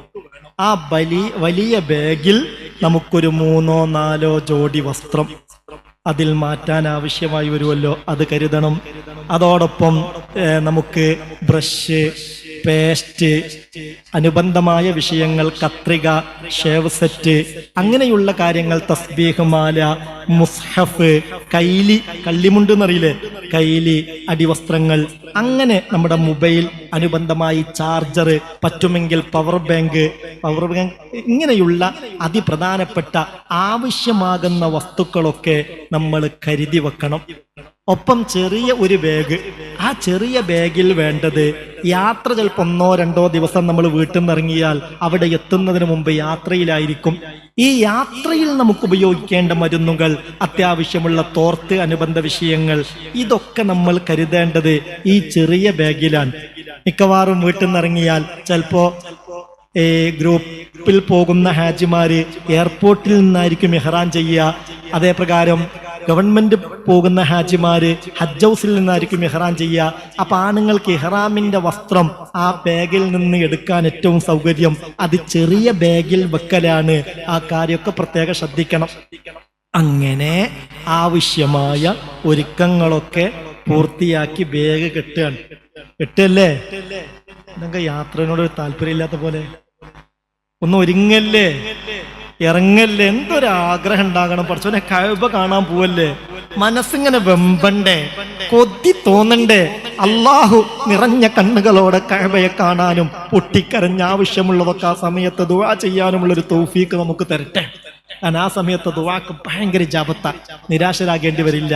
ആരൊക്കെ റബ്ബേ നല്ല നീയത്തോടെ ഇന്നത്തെ ഈ മജ്ലിസിൽ എത്തിച്ചേർന്നോ, അള്ളാഹുവേ അവരെ ഹറമിൽ നീ എത്തിക്കണേ റബ്ബേ. അതിനു മുമ്പൊരു മരണം വിധിക്കരുതേ അല്ലാ. കുറച്ചോ കബൂലാക്കട്ടെ. അപ്പൊ റെഡി ആയിട്ടോ? വലിയ ബാഗിന്റെ പണിയൊക്കെ കഴിഞ്ഞു. അതൊക്കെ പിന്നെ മുമ്പ് 2-3 ക്ലാസ്സുകളൊക്കെ കിട്ടിയിട്ടുണ്ടാവുമല്ലോ. അപ്പൊ അതൊക്കെ ഇനി എന്തൊക്കെ വേണ്ടതെന്ന് പ്രത്യേകം പറഞ്ഞ സമയം കളയരുതല്ലോ. അതുകൊണ്ട് അതിന്റെ വല്ലാത്ത വിശദീകരണത്തിലേക്കൊന്നും ഞാൻ പോകണില്ല. ആവശ്യമുള്ള വസ്തുക്കളൊക്കെ കരുതുക. നല്ല ചൂടാണ്, അപ്പോൾ കുറച്ച് പുകപ്പൊടിയൊക്കെ കരുതിയാൽ അത് വളരെ നന്നാവും. പിന്നെ ആരെങ്കിലൊക്കെ കൊണ്ടുവന്ന് തരുന്നത് ഇതെന്താണെന്നും ആരുടേതാണെന്നും ആർക്കാണെന്നൊന്നും അറിയാതെ എല്ലാം കൂടി ബാഗിൽ വാങ്ങി ഞാൻ പറഞ്ഞ പറ്റിയില്ലേ? വെക്കണ്ട. എൻ്റെ മോൻ മക്കത്താണ്, ഓൻ നിങ്ങളടുത്ത് വരും, നിങ്ങൾ തോന് കൊടുക്കണം എന്ന് പറഞ്ഞ് ആ നാട്ടുകാരിൽപ്പെട്ട ഒരാളൊരു പൊതിയായിട്ട് വന്നു. അപ്പൊ പറയാം, ഞങ്ങൾക്ക് കിട്ടിയ ശക്തമായ നിർദ്ദേശം, എയർപോർട്ടിൽ അത് വലിയ പൊല്ലാപ്പുണ്ടാവാൻ സാധ്യതയുണ്ട്, ഹജ്ജിനാണ് പോകുന്നത്, ഉംറക്കാണ് പോകുന്നത്, ഇങ്ങനെയൊന്നും കൊണ്ടുപോകരുത് എന്നാണല്ലോ നിർദ്ദേശം. തുറന്നു പറയാ. അല്ല, അത്രയും ഉറപ്പുള്ളതാവണം. അല്ലെങ്കിൽ അതുകൊണ്ട് അനുഭവിക്കേണ്ടി വരുന്ന എല്ലാ പൊല്ലാപ്പിനും ഉത്തരവാദി അത് വാങ്ങിവെച്ച നമ്മൾ തന്നെയായിരിക്കും. അള്ളാഹു നമ്മളെ കാത്തുരക്ഷിക്കട്ടെ. അപ്പൊ പോകാനുള്ള മാനസിക ഒരുക്കം നടത്തി ശാരീരികമായും ചില ഒരുക്കങ്ങളൊക്കെ നടത്തണം. അതിലൊന്ന് ഈ ഹജ്ജ് ഉംറ എന്നൊക്കെ പറഞ്ഞാൽ കുറെ നടക്കാനുണ്ടാവും. പറഞ്ഞല്ലോ തങ്ങൾ ഉസ്താദ്, ഇവിടെ ചെല്ലാൻ നിർബന്ധമായിട്ടൊന്നുമില്ല. ചിലവർക്ക് വലിയ പ്രശ്നം എന്താ അറിയോ? ഉസ്താദെ, എനിക്ക് ആ ദുആ അറിയൂല, ഈ ദുആ എനിക്കറിയൂല, അവിടുന്ന് എന്താ ചെല്ലേണ്ടതെന്ന് അറിയൂല, ഇവിടുന്ന് എന്താ ചെല്ലേണ്ടതെന്ന് അറിയൂല. ഒന്നും ചൊല്ലിയിട്ടില്ലെങ്കിലും ഹജ്ജ് ഉംറയും സ്വീകരിക്കാതിരിക്കോ? മനുഷ്യന്മാരെ സ്വീകരിക്കാതിരിക്കൂല. അതുകൊണ്ട് ആ കാര്യത്തിൽ ആശങ്ക വേണ്ട. പിന്നെയോ കുറെ ചെയ്യാനുണ്ട്. ചെയ്യാനുള്ളത് നന്നായി ചെയ്യുമ്പോഴേ നമ്മളുടെ അമലിന് നല്ല കബൂലിയത്ത് കിട്ടുള്ളൂ. അല്ലാഹു റബ്ബുൽ ഇസ്സത്ത് ആഫിയത്തോടെ അത് ചെയ്യാൻ തൗഫീക്ക് തരട്ടെ.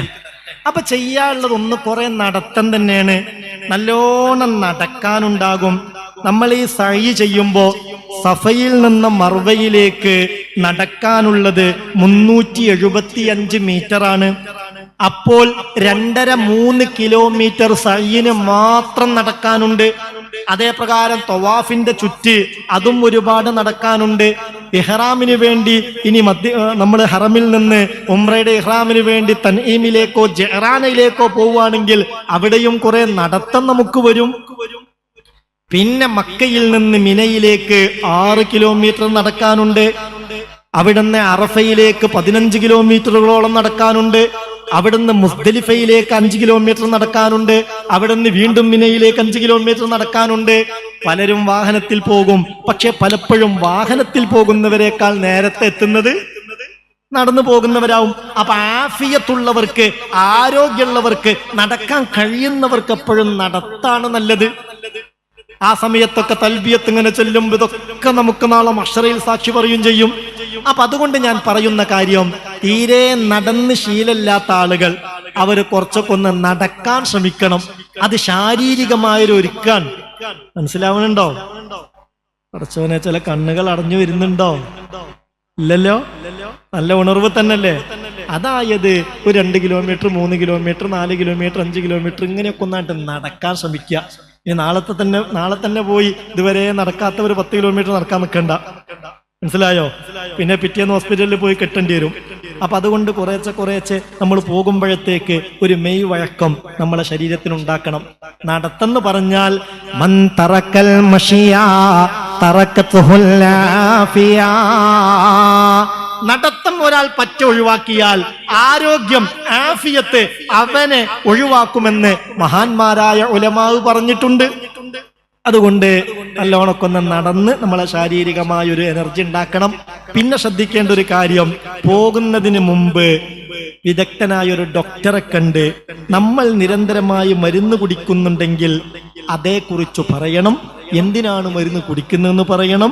Pressure, sugar, cholesterol, thyroid, BP ഇങ്ങനെയുള്ള വിഷയങ്ങളുണ്ടല്ലോ, ഇതൊക്കെ കൃത്യമായി ചെക്ക് ചെയ്ത് ഞാൻ ഇങ്ങനെയുള്ള ഒരു ആളാണ്, ഇന്ന രീതിയിലുള്ളൊരു യാത്രക്കാണ് ഞാൻ പോകുന്നത്, അതുകൊണ്ട് ഞാൻ എന്ത് രീതി സ്വീകരിക്കണം, മരുന്ന് എങ്ങനെ കഴിക്കണം, നന്നായി നിർദ്ദേശം സ്വീകരിക്കുകയും ആ ഡോക്ടറുടെ നിർദ്ദേശത്തിനനുസരിച്ച് തന്നെ പ്രവർത്തിക്കുകയും മരുന്ന് കൃത്യമായി കുടിക്കാൻ വേണ്ടി ഒരു 2 മാസത്തേക്കുള്ള മരുന്ന് കരുതി വെക്കുക. ഞാൻ അങ്ങനെ പറയാൻ കാരണം, ചിലപ്പോഴൊക്കെ ഇങ്ങനെ ഹജ്ജിന് വന്നിട്ട് എൻ്റെ മരുന്ന് കാണുന്നില്ലല്ലോ പഠിച്ചോനെ എന്ന് പറയുന്നവരുണ്ടാവും. അപ്പൊ അത് പ്രത്യേകമായി ശ്രദ്ധയോടുകൂടെ നല്ലതെന്താണെന്നറിയോ, നമ്മളെ ബാഗൊക്കെ നമ്മൾ തന്നെ സാധനങ്ങൾ വെച്ച് കെട്ടാൻ പറ്റുമെങ്കിൽ ഏറ്റവും നല്ല അതാ.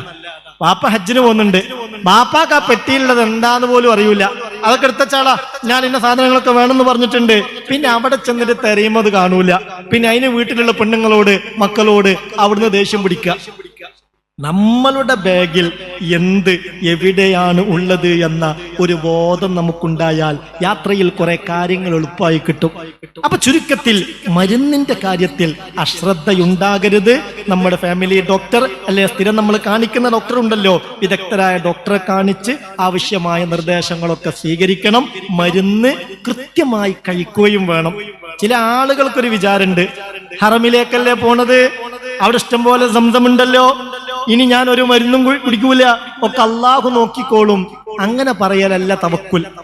തവക്കുൽ എന്ന് പറഞ്ഞാൽ നമ്മൾ ചെയ്യേണ്ട കാര്യം കൃത്യമായി നമ്മൾ ചെയ്യണം, എന്നിട്ട് അള്ളാഹുവിനോട് പറയണം.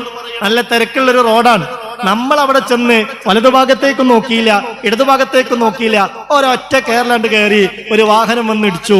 അപ്പൊ പറയാ ഞാനൊക്കെ അള്ളാഹുവിലേക്ക് തവക്കുലാക്കിയതായിരുന്നു. ഇത് ശരിയാണോ? അല്ല, ഇത് ശരിയാണോ? ഇത് ശരിയല്ല. അള്ളാഹുവിലേക്ക് തവക്കുലാക്കുക എന്ന് പറഞ്ഞാൽ വലതുഭാഗത്തേക്ക് നോക്കണം ഇടതുഭാഗത്തേക്ക് നോക്കണം, ആപത്ത് വരാനുള്ള സാധ്യത ഒന്നുമില്ല ഉറപ്പ് വരുത്തിയിട്ട് പടച്ചോനെ എന്നെ കാക്കണേ എന്ന് പറഞ്ഞ് കയറുക, അതാണ് തവക്കുൽ. എന്നതുപോലെ സ്ഥിരമായി മരുന്ന് കുടിച്ചു വരുന്ന ആളുകൾ അവരിനിപ്പം അതിന്റെ ആവശ്യമൊന്നുമില്ല, സംസം കുടിക്കാനല്ലേ പോണത്, ഞാനൊരു മരുന്നും കുടിക്കൂല എന്ന് പറഞ്ഞ രോഗിയായാൽ അയാൾ മാത്രമായിരിക്കും അതിന്റെ ഉത്തരവാദി. അള്ളാഹു നമ്മളെ കാക്കട്ടെ. വിദഗ്ധരായ ഡോക്ടേഴ്സ് സമസ്ത KSFന്റെ കീഴിൽ ഇവിടെയുണ്ട്. ആവശ്യമായ നിർദ്ദേശങ്ങൾ വല്ലതും നിങ്ങൾക്ക് ആവശ്യമുണ്ടെങ്കിൽ അവരോട് തന്നെ ചോദിക്കാവുന്നതാണ്. ഇനി ഇപ്പോൾ തന്നെ വല്ല പ്രയാസങ്ങളും ഉണ്ടെങ്കിൽ കാണിക്കാനുള്ള സംവിധാനവും സൗകര്യങ്ങളൊക്കെയുണ്ട്. അള്ളാഹു ആ നന്മക്ക് വേണ്ടി പ്രവർത്തിക്കുന്ന അതിലൊക്കെ സഹായത്തിന്റെ കൈകൾ നീട്ടുന്ന എല്ലാവർക്കും ബറക്കത്ത് നൽകട്ടെ. ശ്രദ്ധിക്കണേ, ശാരീരികമായ ഒരുക്കങ്ങളൊക്കെ നടത്തി, മാനസികമായ ഒരുക്കങ്ങളൊക്കെ നടത്തി ഇനി നമ്മൾ പോകാനുള്ള സമയം കിട്ടി. 1-ാം തീയതി 10 മണിക്ക് ഇറങ്ങണം എന്നാ പറഞ്ഞത്.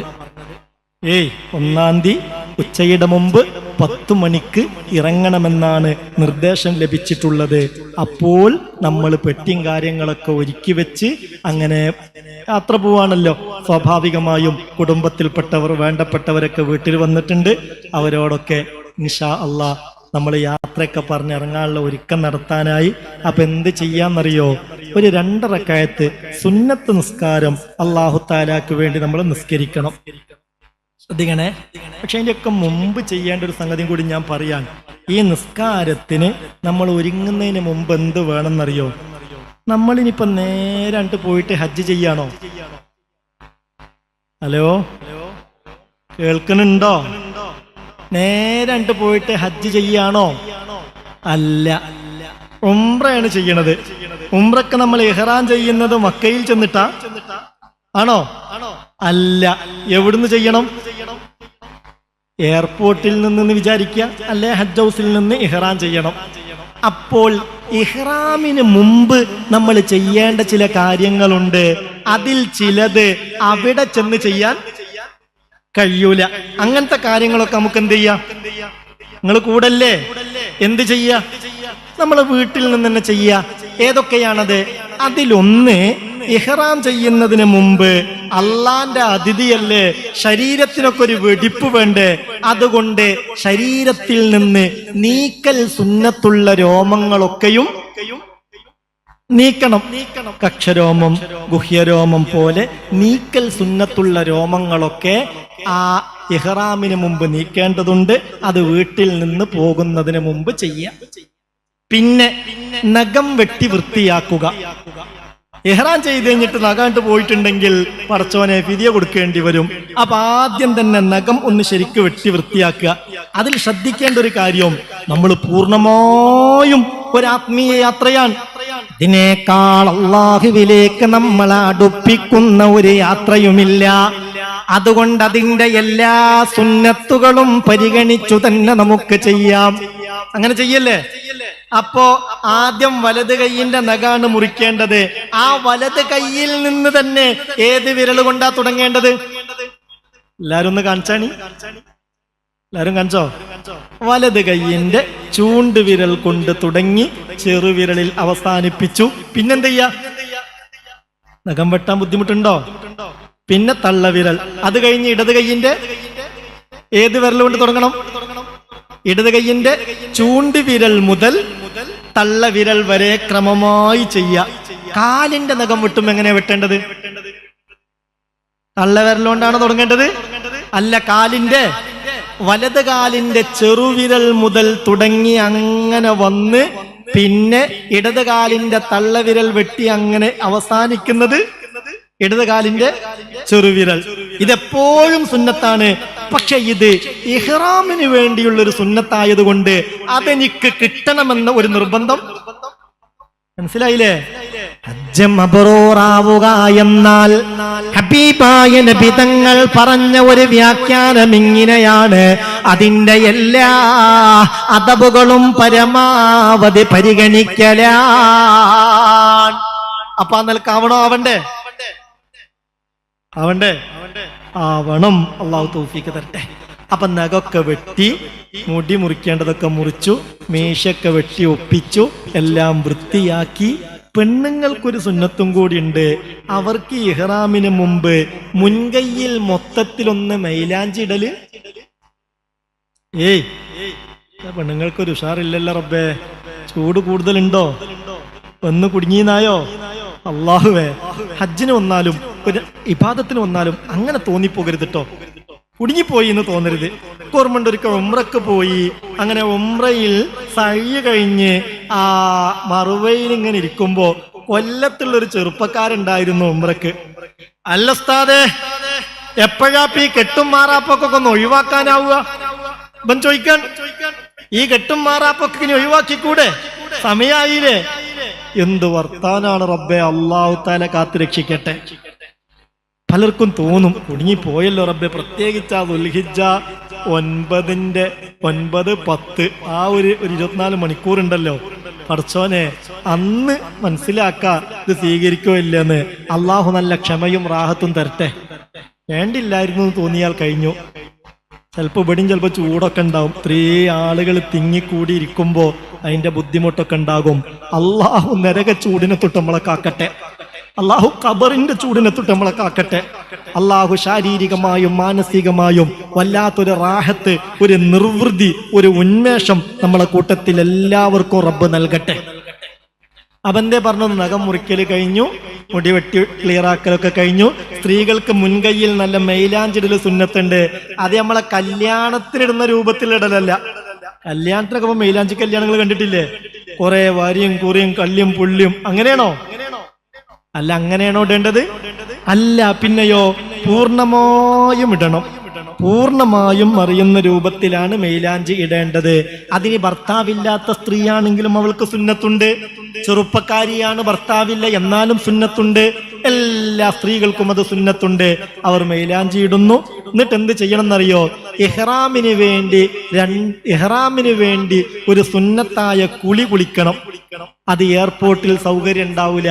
ആ കുളി എവിടുന്ന് തന്നെ കുളിക്കണം? കുളിക്കല്ലേ?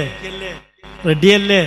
നല്ലോണം തേച്ച് ഒരച്ച് റാഹത്തായിട്ട് കുളിക്കുക. ഇഹ്റാമിന് വേണ്ടിയുള്ള സുന്നത്തായ കുളി ഞാൻ കുളിക്കുന്നു. പരമാവധി കുളിയുടെ സുന്നത്തുകളൊക്കെയും പാലിച്ചുകൊണ്ട് അദബ് പാലിച്ച് കുളിക്കുക. കുളി കഴിഞ്ഞാൽ ശരീരത്തിൽ അല്പം സുഗന്ധം പൂശൽ സുന്നത്തുണ്ട്. കുളി കഴിഞ്ഞാൽ വീട്ടിൽ നല്ല അത്തറുണ്ടെങ്കിൽ ആ അത്തറ് കുറച്ച് ശരീരത്തിലേക്കൊക്കെ ഒന്ന് പൂശല്. വസ്ത്രത്തിൽ പൂശണ്ട. പിന്നീട് ആ വസ്ത്രം ഉപയോഗിക്കേണ്ടി വന്നാൽ, ഇഹ്റാമിന് ശേഷം ഉപയോഗിക്കേണ്ടി വന്നാൽ അതുകൊണ്ട് ചില പൊല്ലാപ്പുണ്ടാവും. അതുകൊണ്ട് വസ്ത്രത്തിൽ വേണ്ട, ശരീരത്തിലായിക്കോട്ടെ, കുഴപ്പമില്ല. ആ ശരീരത്തിലായ സുഗന്ധം ഇഹ്റാമിന് ശേഷം പിന്നെയും ശ്വസിച്ചാലോ കുഴപ്പമില്ല. ഇതൊരു സുന്നത്താണ്. കുളി കഴിഞ്ഞ ഉടനെ ശരീരത്തിൽ അല്പം സുഗന്ധം പൂശുക. എന്നിട്ട് നമ്മൾ സാധാരണ ധരിക്കുന്ന ഡ്രസ്സ് ധരിക്കുക. കാരണം നമ്മളിപ്പോ എവിടെയുള്ള റബ്ബേ? വീട്ടിലല്ലേ? വീട്ടിലാ ഉള്ളത്. കുളിയൊക്കെ കഴിഞ്ഞു, എയർപോർട്ടിലേക്ക് പോകണം, അല്ലെ ഹജ്ജ് ഹൗസിലേക്ക് പോകണം, ഇന്നാലിന്ന സമയത്ത് അവിടെ എത്തണം എന്ന് പറഞ്ഞിട്ടുണ്ട്. അപ്പൊ സാധാരണ ധരിക്കുന്ന വസ്ത്രമൊക്കെ ധരിച്ചു. ഇനി ഒരാൾ അവിടെ തന്നെ ഇഹ്റാമിന്റെ വസ്ത്രം ധരിച്ചു എന്ന് വിചാരിക്കുക. ഇയാള് രാവിലെ പോകണത്, ഇന്ന് രാത്രി നമ്മൾ ഫ്ലൈറ്റ് കയറും. അപ്പൊ അയാൾ എന്ത് ചെയ്തു? വീട്ടിൽ നിന്ന് തന്നെ ഇഹ്റാമിന്റെ വസ്ത്രം ധരിച്ചു, ഇഹ്റാം ചെയ്തു വന്നു. തെറ്റുണ്ടോ? ഉണ്ടോ? ഇല്ല, തെറ്റൊന്നുമില്ല. എന്നാൽ അതുകൊണ്ട് യാത്രയിലൊക്കെ യാത്ര നീളുമ്പോ ഇഹ്റാമിൽ ഹറാമായ വല്ല കാര്യങ്ങളും പറ്റിപ്പോകാൻ സാധ്യത ഉണ്ടല്ലോ. ആ പേടി കൊണ്ട് പരമാവധി കർമ്മത്തോട് അടുപ്പിച്ച് ചെയ്യലാണ് സുന്നത്ത്. ഈ നിയ്യത്താകുന്ന ഇഹ്റാം, ആ തവാഫ്, അനുബന്ധ വിഷയങ്ങൾ, ഹറമിലേക്കുള്ള യാത്രയോട്, ആ അമലിനോട് അടുപ്പിച്ച് ചെയ്യലാണ് സുന്നത്ത്. അപ്പൊ വീട്ടിൽ നിന്ന് നല്ല വസ്ത്രമൊക്കെ ധരിച്ച് ഇനി എന്ത് ചെയ്യണം എന്നറിയോ? 2 റക്അത്ത് സുന്നത്ത് സ്കരിക്കല്ലേ? 2 റക്അത്ത് സുന്നത്ത് സ്കരിക്കല്ലേ? എന്താ നിയ്യത്ത്? യാത്രയുടെ 2 റക്അത്ത് സുന്നത്ത് നിസ്കാരം അല്ലാഹ്ക്ക് വേണ്ടി ഞാൻ നിസ്കരിക്കുന്നു. ഈ ഒരു നിസ്കാരം കൊണ്ടുള്ള ലാഭം എന്താണെന്നറിയോ? ഹബീബ നബി തങ്ങൾ പറഞ്ഞിട്ടുണ്ട്, അതാ വീട്ടുകാർക്ക് വലിയ കാവല് കിട്ടാൻ കാരണമാകും. അങ്ങനെ ആ വീട്ടുകാരുടെ കാര്യത്തിൽ മാ ഖല്ലഫ അഹദും മിൻ അഹ്ലിഹി അഫ്ളല മിൻ റകഅതൈനി യർകഉഹുമാ ഇൻദഹും ഹീന യുരീദു സഫറ. ഒരാൾ ഒരു യാത്ര പോകുമ്പോ വീട്ടുകാർക്ക് പടച്ച റബ്ബിന്റെ എല്ലാ കാവലും കിട്ടണമെന്ന് ആഗ്രഹമുണ്ടെങ്കിൽ 2 റകഅത്ത് നിസ്കരിക്കട്ടെ. ഖാല റസൂലുള്ളാഹി സ്വല്ലല്ലാഹു അലൈഹി വസല്ലം. അപ്പൊ ആ നിസ്കാരം നമുക്ക് വേണ്ടി മാത്രല്ല, അത് ആർക്കൂടെ സംരക്ഷണത്തിന് വേണ്ടിയുള്ളതാ? കുടുംബക്കാർക്ക്. പക്ഷെ ഒരു കാര്യം, നിസ്കാരം കറാഹത്തുള്ള ചില സമയമുണ്ട്. ആ സമയത്താണ് നമ്മൾ ഇറങ്ങുന്നതെങ്കിൽ അതിന്റെ മുമ്പ് എന്തു വേണ്ട? ഇപ്പൊ സുബഹി നിസ്കാരം കഴിഞ്ഞിട്ടാ ഇറങ്ങണത്. സുബഹി നിസ്കാരം കഴിഞ്ഞൊരു 1/4 മണിക്കൂർ കഴിഞ്ഞിട്ടാണ് ഇറങ്ങാൻ പറഞ്ഞത്. ആ സമയത്ത് നിസ്കാരം കറാഹത്താ. സൂര്യൻ ഉദിച്ച് ഒരു 16-17 മിനിറ്റ് കഴിയുന്നത് വരെ നിസ്കരിക്കൽ കറാഹത്താണ്. ആ സമയത്താണ് ഇറങ്ങുന്നതെങ്കിൽ എന്ത് ചെയ്യണ്ട? നിസ്കരിക്കണ്ട. കാരണം പിന്തിയ നിസ്കാരം, കാരണം യാത്രയാണ്, കാരണം പിന്തിയ നിസ്കാരങ്ങൾ ഒരു കാരണവശാലും കറാഹത്തുള്ള സമയത്ത് നിസ്കരിക്കാൻ പാടില്ല.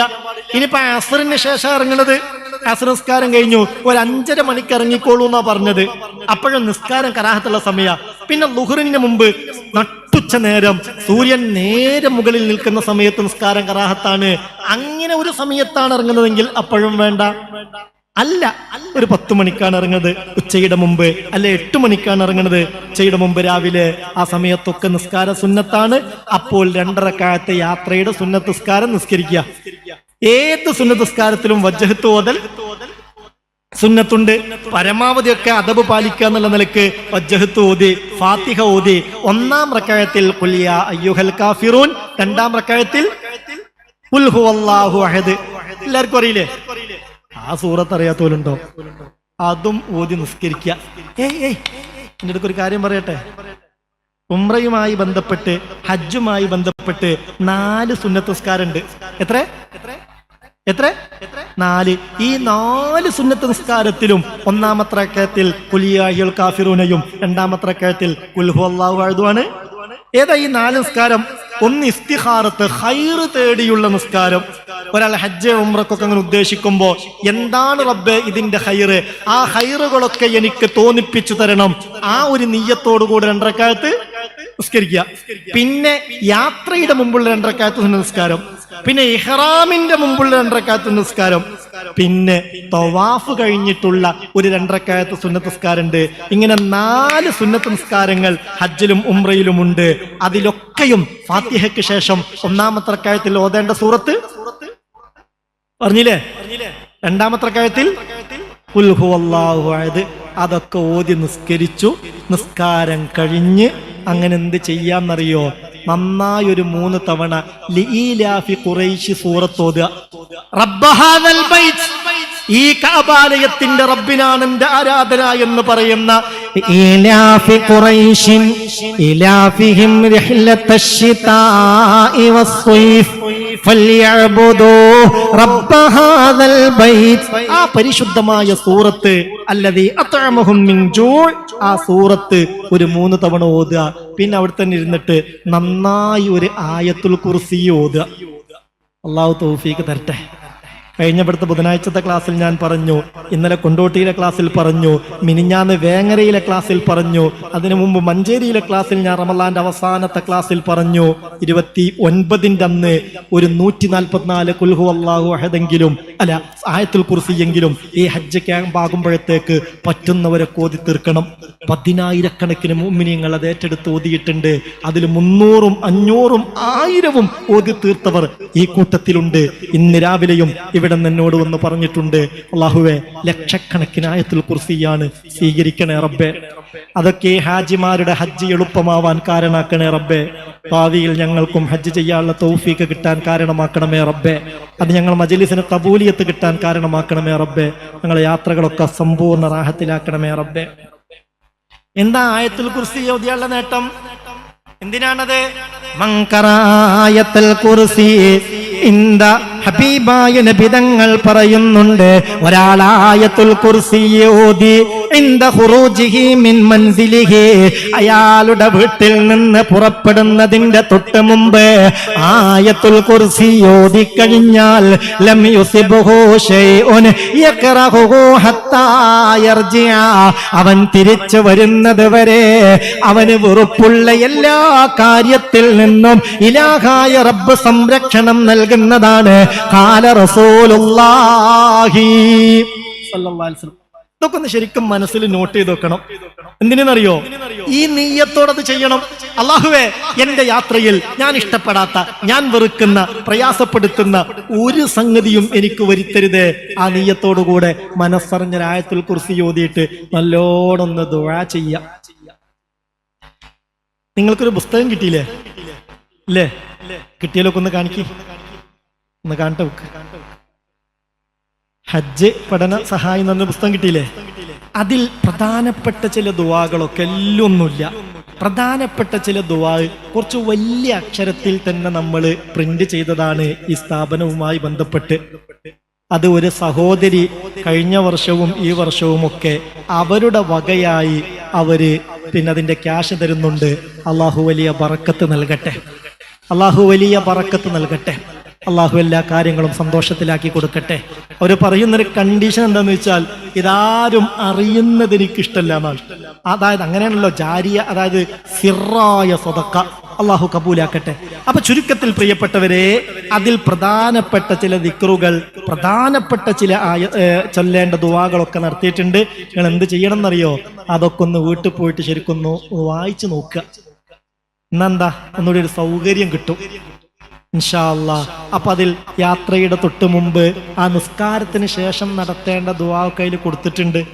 ഇനി അതൊന്നും കഴിയില്ലെങ്കിൽ നിസ്കരിച്ചാണ്ട് ഇരുന്നിട്ട് ഈലാഫി ഖുറൈശിയും ആയത്തുൽ കുർസി ഓതിയിട്ട് പച്ച മലയാളത്തില് ഹംദും സ്വലാത്തും ചൊല്ലിയതിനു ശേഷം അള്ളാഹിനോട് പറയാ, ഇതാ റബ്ബേ, നിന്റെ അതിഥിയായി ഞാൻ വരികയാണ്, സ്വീകരിക്കണം.